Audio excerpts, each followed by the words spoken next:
Shalom peuple de Dieu, que Dieu bénisse de partout vous nous suivez. Je suis avec mon ancien, vous le connaissez déjà je crois, ce n'est pas un visage nouveau. Le révérend Ben, coin des Amen. Amen. Il peut aussi quand même vous saluer. Shalom, que le Seigneur bénisse ce chemin. Amen. Amen. Père, j'avais un peu une question par rapport à la confusion que nous voyons aujourd'hui. De ce que je crois Ézéchiel qui avait parlé, un esprit nouveau, l'esprit de Dieu, et un peu la différence qui est là, parce qu'il y a beaucoup de gens, s'ils ne fument pas, ils ne boivent pas, ils ne font pas un peu les choses du monde, pour lui c'est comme s'il a le Saint-Esprit. Mais quand nous entrons en profondeur de ces gens-là, nous trouvons ils ont la haine, les pasteurs qui s'empoisonnent entre eux. Mais quand vous voyez ces pasteurs ou bien ces enfants de Dieu, vous pensez que ce sont nos frères. Ce sont nos frères, ils ont une bonne vie qu'on ne peut pas condamner. Mais c'est quoi en réalité la différence? Est-ce que ces gens, ils ont vraiment le Saint-Esprit? Le Saint-Esprit, mon frère, d'abord, premièrement, que le Seigneur bénisse. Amen. Pour cette merveilleuse question. J'ai toujours médité sur ça, à tout moment, voyant ce qui se passe dans le monde du message aujourd'hui. Le Saint-Esprit réel, dans l'âme d'une personne, ce qui apporte le salut, ce qui apporte le changement de la personne, ne peut pas mener quelqu'un à empoisonner son prochain. Ne peut pas amener quelqu'un à ridiculiser son prochain. Ne peut pas amener quelqu'un à humilier son prochain. Alors, les gens confondent l'esprit nouveau au baptême du Saint-Esprit. L'esprit nouveau, la Bible dit que Dieu vous donnera un cœur de chair. C'est ça même l'esprit nouveau. Et ce qui n'est pas le Saint-Esprit. L'esprit nouveau que Dieu vous donne, c'est qu'il y a le cœur de chair. C'est que Dieu enlève le cœur de pierre. Parce qu'un cœur de pierre ne peut jamais recevoir le baptême du Saint-Esprit. Alors, quand Dieu vous donne un esprit nouveau, c'est-à-dire un cœur de chair, c'est pour que cela puisse être en harmonie avec son esprit à lui. C'est ce qu'on appelle le baptême du Saint-Esprit. À ce moment-là, il y aura un changement total, une délivrance totale, l'amour parfait, l'amour divin dans votre vie. Et cela vous amènera à aimer même vos ennemis. Et même quelqu'un qui peut vous faire du mal. Quelqu'un qu'on peut vous dire que non, cette personne-ci parle toujours mal de vous, il vous critique comme ça. Vous allez aimer cette personne-là avec un amour sans hypocrisie. Alors, les gens confondent l'esprit, l'esprit nouveau ou le cœur de la chair avec le Saint-Esprit. Automatiquement, quand vous voyez quelqu'un avec la haine, vous allez comprendre qu'il n'a pas encore le Saint-Esprit. Ou soit il a reçu le Saint-Esprit au niveau de la chair, ou bien au niveau de son esprit à lui. Mais l'âme n'est pas encore sauvée. C'est ça un peu le problème. Voilà pourquoi il y a la haine. Aujourd'hui, vous allez voir un pasteur, quand il reçoit un ministre pour qu'il vienne prêcher chez lui, il se présente. On commence à ridiculiser ces ministres-là. Tu viens d'où? Qui est ton pasteur? Ce qui n'est pas mauvais, c'est très bien. Depuis quand tu as déjà commencé à prêcher? Est-ce que tu es marié? Donc d'abord, on ridiculise d'abord. Parfois même on ne salue même pas le ministre là. Parce qu'il n'est pas ventru, parce qu'il n'a pas une responsabilité d'une église. On le ridiculise et qu'on sort. Je suis pasteur, mais avant d'être pasteur, j'ai été ministre, j'ai vécu beaucoup de choses. Alors, tout ça, c'est une preuve que quelqu'un n'est pas encore vacciné dans son âme. Donc c'est un peu ça. Maintenant aussi, on voulait un peu savoir ce que nous écoutons aujourd'hui dans le monde du message, surtout les empoisonnements. Nous écoutons dans beaucoup de villes, chez nous au Congo comme à Lubumbashi. On parle à Lubumbashi, même ici à Johannesburg, presque partout il y a cet esprit-là. Qu'est-ce qui pousse vraiment qu'un homme de Dieu, un pasteur, puisse arriver à empoisonner un autre pasteur? Et là, le problème, c'est le pasteur qui est empoisonné, qui s'est mal conduit. Ou bien le problème qui est là-bas, c'est l'homme de Dieu qui est empoisonné, qui est peut-être en erreur. Qu'est-ce que nous pouvons dire par là? Premièrement, quand quelqu'un est empoisonné, même si la personne qui est empoisonnée était en erreur, avait fait quelque chose de mal ou attristé son collègue, prédicateur ou pasteur. Prédicateur, c'est en général, parce qu'un pasteur, il est aussi prédicateur. Alors, quand quelqu'un t'a fait du mal, c'est pas un problème d'aller l'empoisonner. Fais banam, tout comme la Bible, Ça nous parle, la parole de Dieu en général, ça nous parle que l'amour de Dieu couvre une multitude de péchés. Vous comprenez? Ça veut dire quoi? Quelqu'un t'a fait du tort. Si tu as l'amour de Dieu réel dans ton âme, tu aimeras cette personne-là. Tu ne verras pas que c'est la personne qui m'a fait du tort. Tu verras que c'est le diable qui a utilisé mon frère ou ma soeur pour me faire du tort. Je dois aller à genoux prier le Seigneur pour que Dieu aide mon frère ou ma soeur. Et prier aussi Dieu pour que Dieu puisse enlever les racines d'amertume dans ton cœur, pour que tu ne puisses pas voir ce frère-là, cette soeur-là dans une mauvaise facette. Que tu ne puisses pas les considérer comme ton ennemi. Nous avons un seul ennemi, c'est le diable. Mon frère n'est pas mon ennemi parce qu'il m'a fait du mal et il devient mon ennemi. Non. Notre seul ennemi, c'est le diable.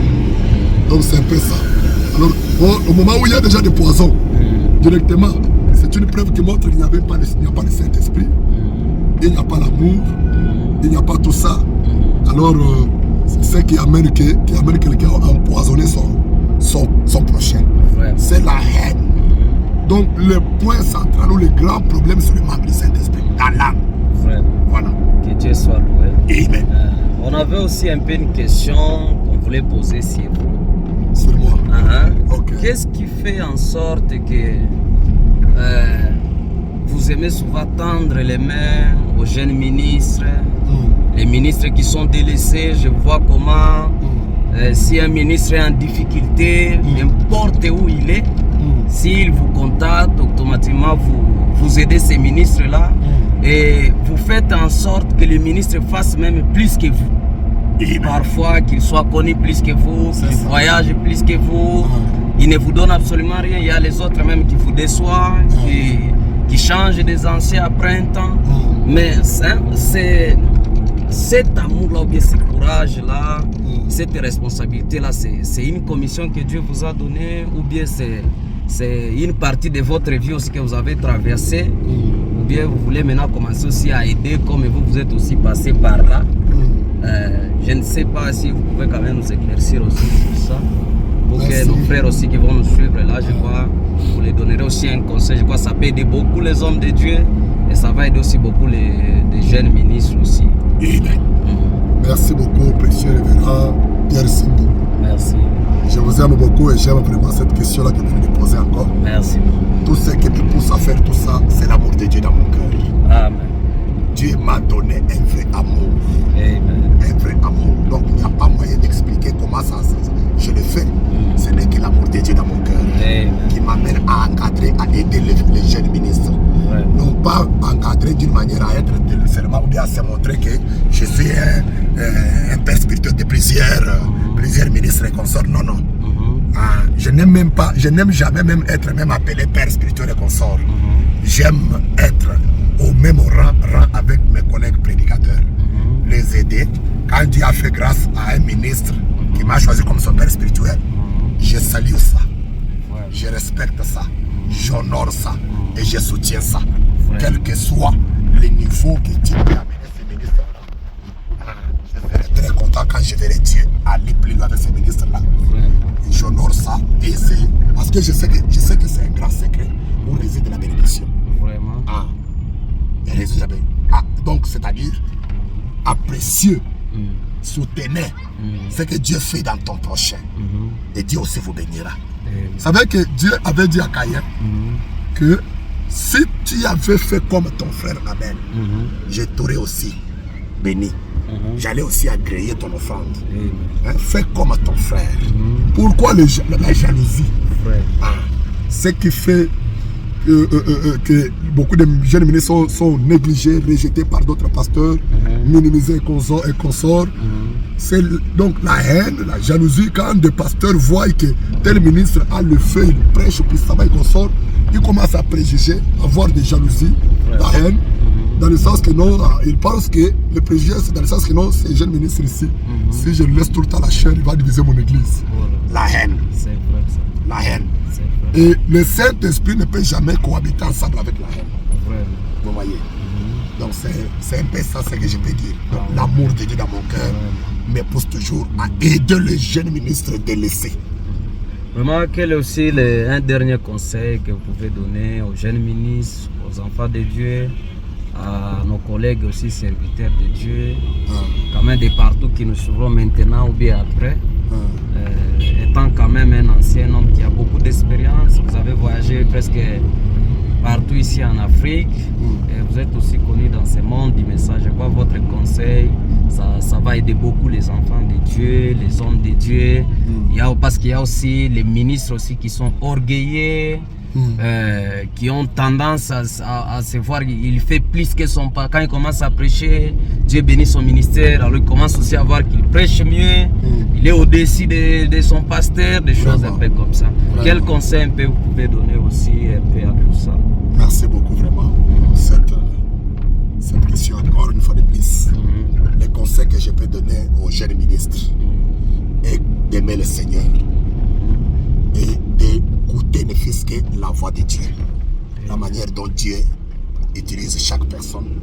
Parce que Dieu traite avec chaque ministre d'une manière différente. Alors, si toi, ministre, tu te vois dans ton église, oublié, délaissé, tu fais une année, tu ne prêches pas. Ton ministère n'est pas un exercice. Une année, on ne te donne pas la chair. Prie le Seigneur de t'aider. Parce que là, le pasteur, là, c'est pas celui qui t'a donné le ministère. Oui. Et lui qui t'a donné le ministère, c'est Dieu. Si ton pasteur n'a pas confiance dans ton ministère, il ne veut pas t'aider pour que ton ministère évolue, pour savoir l'expérience, aller de l'avant. Tu fais une année, tu ne prêches pas, alors c'est que le pasteur là ne reconnaît pas encore votre ministère. Je conseillerais aux jeunes ministres de prier le Seigneur, de leur conduire à trouver un endroit où ils peuvent être reconnus, accueillis pour exercer leur ministère. Parce qu'un seul ministère que Dieu a donné au pasteur ne peut pas édifier tout le peuple de Dieu, ne peut pas édifier cette église-là. Il faut tous les 5 ministères.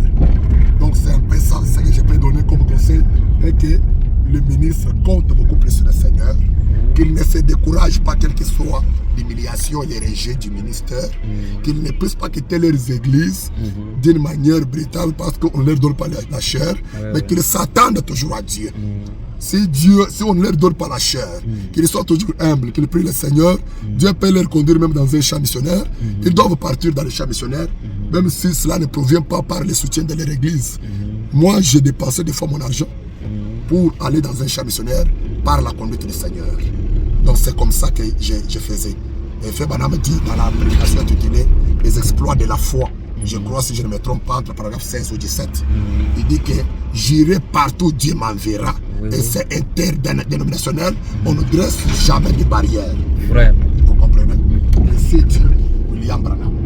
Alors c'est ça au moins, cette écriture qui peut aider les ministres à comprendre que nous n'avons pas de barrières.